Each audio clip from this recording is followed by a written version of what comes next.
It's a warm and sunny Friday afternoon in Haslar Marina.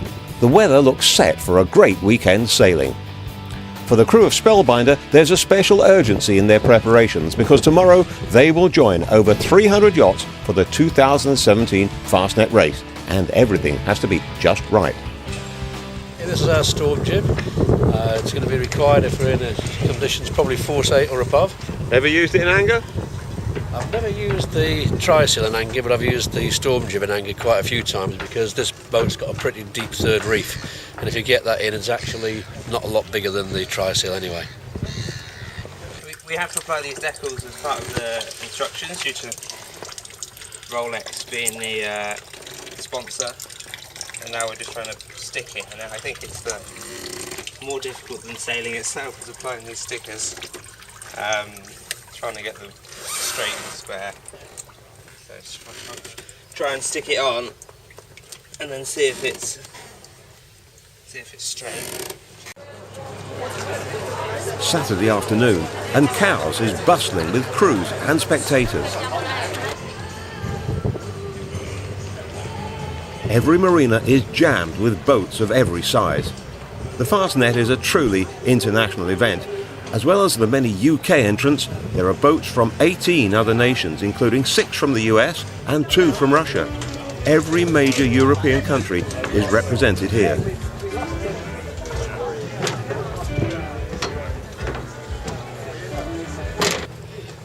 For many boats, the Fastnet is a biannual pilgrimage to test their yacht and their sailing skills against the fickle Irish Sea. For the crew of Spellbinder, time for some last-minute checks and, of course, that cheesy crew photo. Yeah, this is my 4th Fastnet, third one as skipper. Why do I like doing them? Well, the challenge is great, the sailing is great, and the camaraderie is great. So probably out of that, I think the best one really has got to be the camaraderie. Sailing with great mates and getting some great sailing in. Sunday morning, ready to go, and one more vital check to do. Towing is down below, isn't it? On the top. Definitely on board. Good. Well, that's sorted then. Every competing yacht has to display their heavy weather sails to the race officials before the start. Once cleared, then it's action stations as the countdown to the start begins.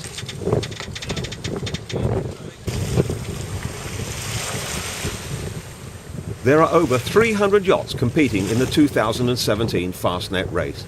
Some are enormous, but the majority are under 50 feet long and sailed by crews and owners with a thirst for a challenge. Right now, though, the most important thing is to be at the best place on the start line.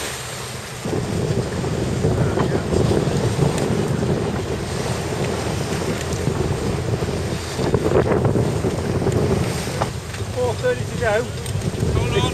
Got to windward a bit. Hold it like this for a minute. Hold it like this for a minute. Yeah, you're good now. Good now. No, I'm not good. I'm fine. Hold on. Well behind you, good. As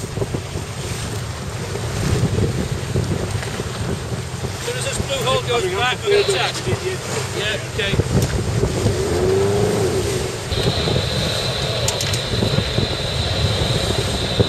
4 minutes.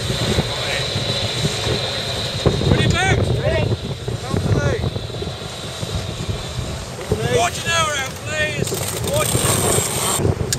Check those transits. Are we the right? Are we the Very right close. side? We're the right side, but we're very close. Right. We are the right side. 10 metres away, I think.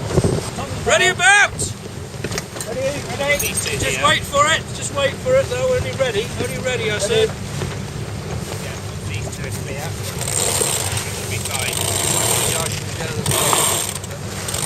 Fine behind. 50 seconds. You're clear behind. Thank you. 40 seconds. Thank you. Who's ready to grind that Genoa in? I will. Okay. Good start, skipper. Yes, good start. Well done, crew. Attacking a bit out before we're out of water. Class by class, yachts start at 10-minute intervals, each one looking for the best combination of wind and tide to get them down the Western Solent. And Spellbinder is in there, somewhere. This is my third Fastnet now. I did the first one in 2005, which was pretty slow, took nearly 6 days. The second one, 2015, took 5 days, nice and windy and a lot of fun. And well, who knows what this will bring, but hopefully there'll be plenty of wind and we can get into Plymouth by Friday so we can go to the party.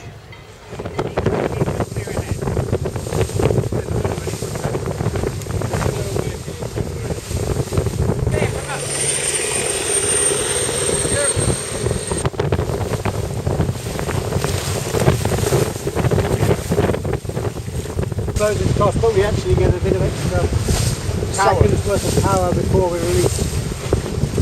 We're releasing it too early. Okay.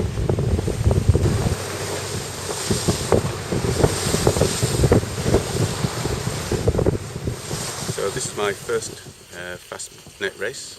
Maybe there'll be more, hopefully there will.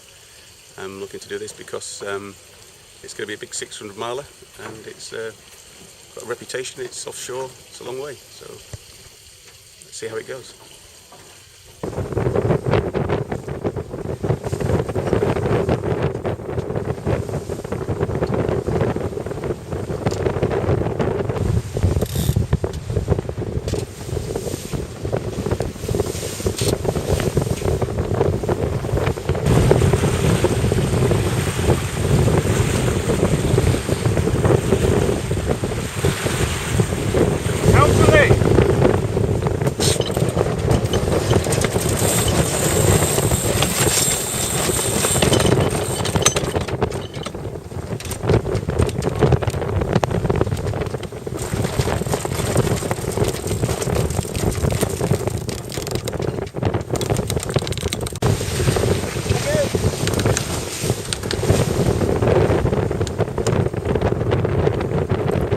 As the fleet approaches Hurst Point, the wind freshens, the sea room narrows, and the rivalry becomes more intense.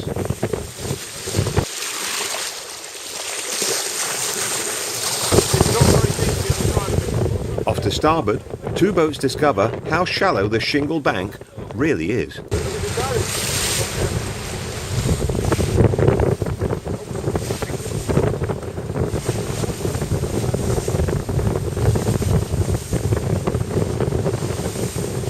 What's that behind us, Chris?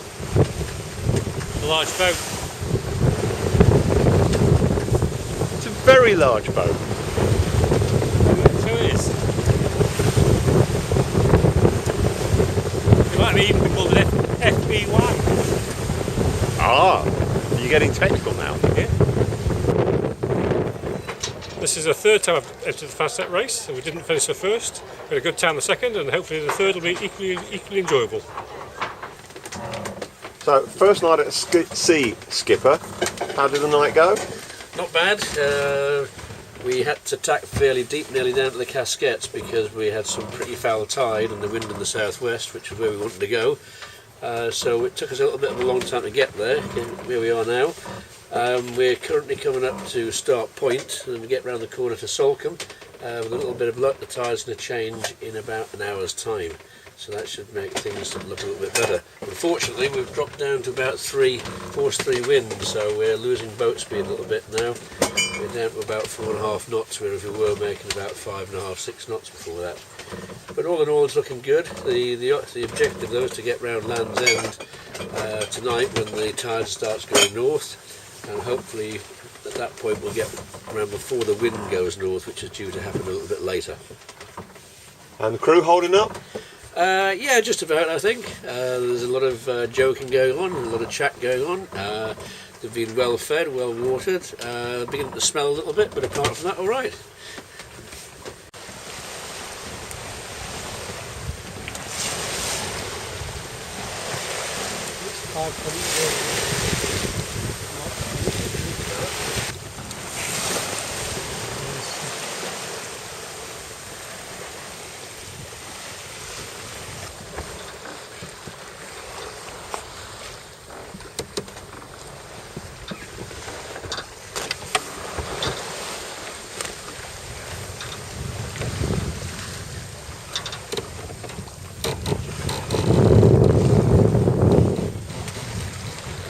Climbed higher now.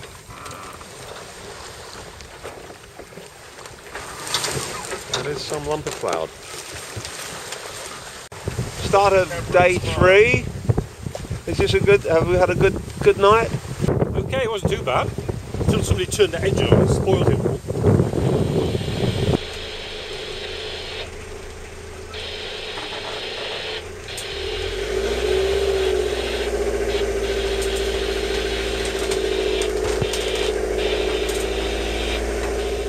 Why would they do that?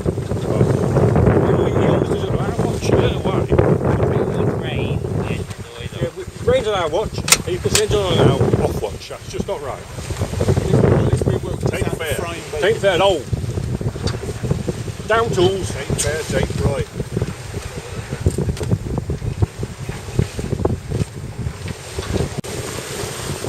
Wednesday, and the overnight rain has cleared, leaving a sparkling sea. But the freshening wind has gone northwest, making it hard to lay a good course.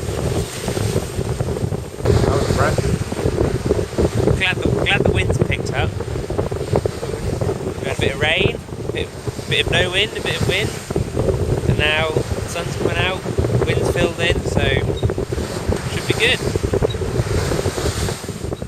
This is my first Fastnet, and I think for me it's one of those races that everyone knows about in sailing, and it's sailing, so it'll be fun. It's a nice long distance.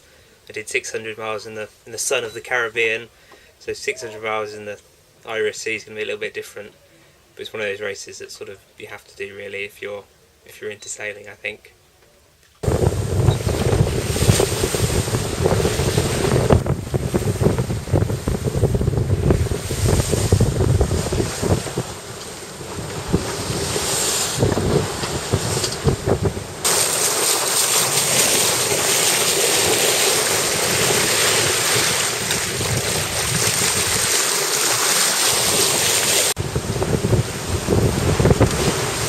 How are you this fine morning, Bob? You probably won't hear this above the wind. Oh, well, never mind. But, You're looking good on the helm. yeah, busy day. This is my second Fastnet. The first one was in 2007. It was stormy, it was wet, it was rough, it was unpleasant, but of course we loved it. I'm hoping for something better this time around. 10 years on, and the winds are pretty much the same. Southwesterly going down the English Channel, turning northwesterly once clear of Land's End. Number 2. Oh well, time to warm up with a bacon bat. Oh, you had cover.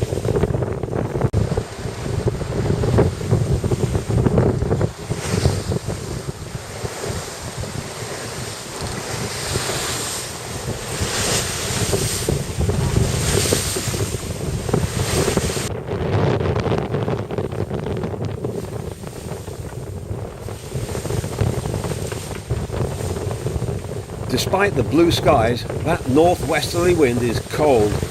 Everyone is keeping well wrapped up. The shorts and t-shirts are still in the bag.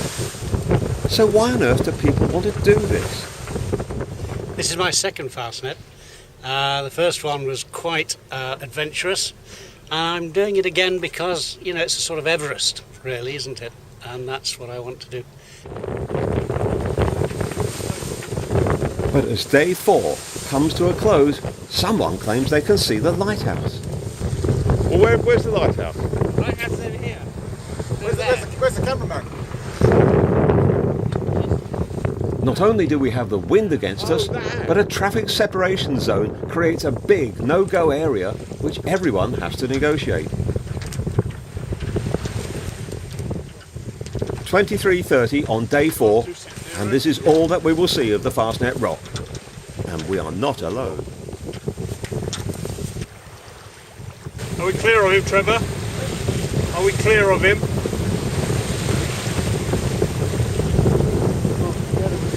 Green light for the other yacht.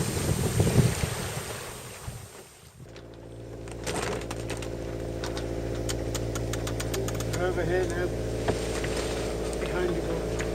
Lots of them. Maybe 8. And come the dawn, we have more companions. Dolphins everywhere. Never seen this many dolphins.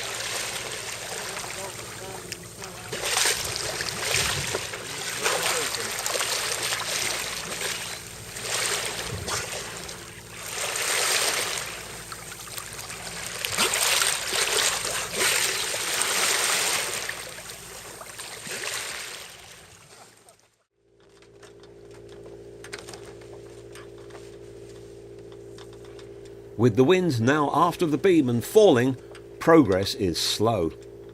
Time to think about food. The Spellbinder bake-off. Well, look at the buns on that.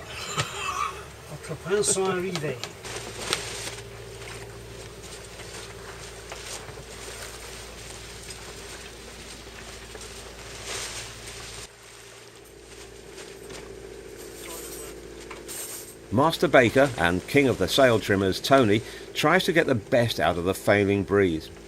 It's a waiting game. Having come this far, no one wants to put the engine on and retire. Well, not while there are bacon rolls left. What's that you're eating, Chris? A bacon sandwich. Yet again, bacon sandwich for breakfast. Room service. That's sort of. I'm in the room when I got service, but that's as far as it got. Morning. We've only got 24 of our bacon rashers left now from our 100. There might be a fight on the last day who doesn't get a bacon roll. I'll be watching who's performing the best.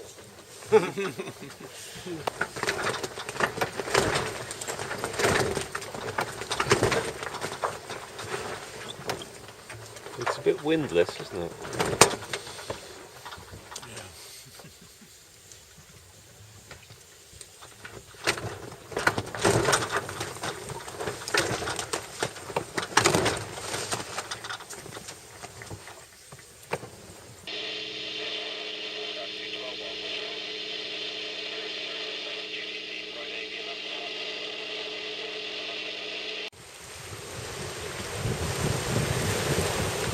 After a slow morning, the breeze kicks in and soon Spellbinder has the bit between her teeth and is pulling for home. Take one for the team on every single watch. I'm pleased about that. Bob, I'm pleased for you. That's because Bob hasn't got a waterproof camera. You came up 2 minutes too late because we were dolphins seconds ago. We've done dolphins. We had Loads dolphins, of dolphins. not more dolphins. We're dolphined out.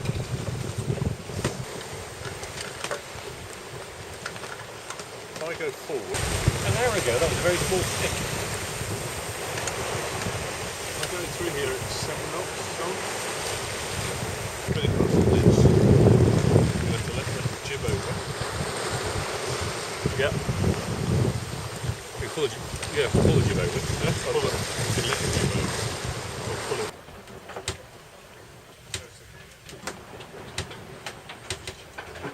That's up to 5, that's right.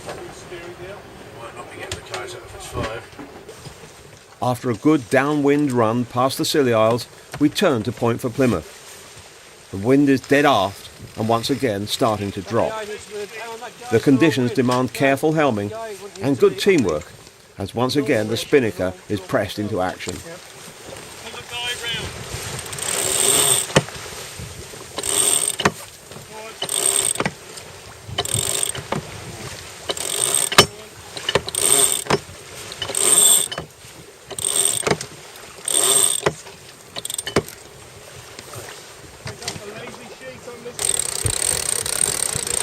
Now lock that off solid.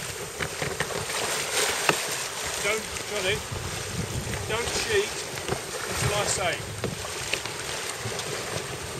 Are you ready, Trevor? I've got the camera here. You ready, Trevor? Ready. Okay, go for it.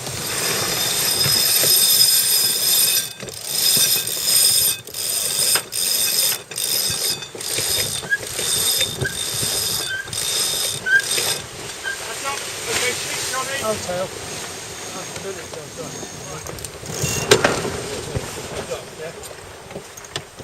can ease the sheet, Johnny. You need a winch handling there, probably. Okay. Right, Ted.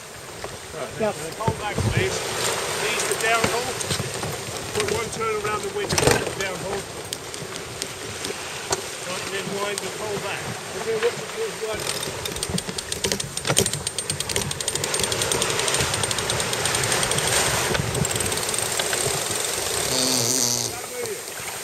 Lock the downhaul off solid. Wind the downhaul down.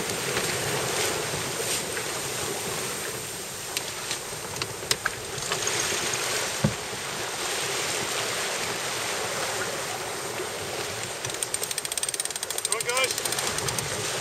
How's that? On the downhole.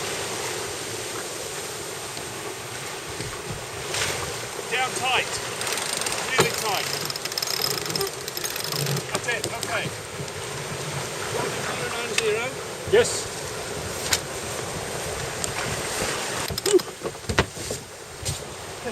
Warm work. Warm work. It was warm. Anything like woolly hat?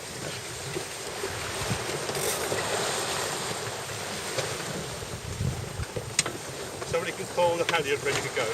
I'll do that.